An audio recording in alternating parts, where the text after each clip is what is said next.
The metamorphosis कथा Gregor Samsa नामकका एक युवकबाट सुरु हुन्छ जो एक बिहान उठ्दा आफूलाई विशाल किरामा रूपान्तरण भएको पाउँछ। ऊ पहिले एक मेहनती व्यापारी थियो जसले परिवारको सम्पूर्ण खर्च चलाइरहेको थियो।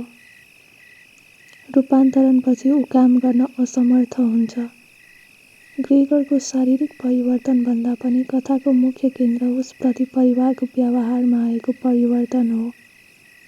सुरुमा परिवार डराउँछन्, त्यसपछि दया देखाउँछन् र अन्ततः ग्रेगरलाई बोझको रूपमा हेर्न थाल्छन्। ऊ कोठामा बन्द हुन्छ, एक्लिन्छ र बिस्तारै परिवार र समाजबाट टाढिँदै जान्छ।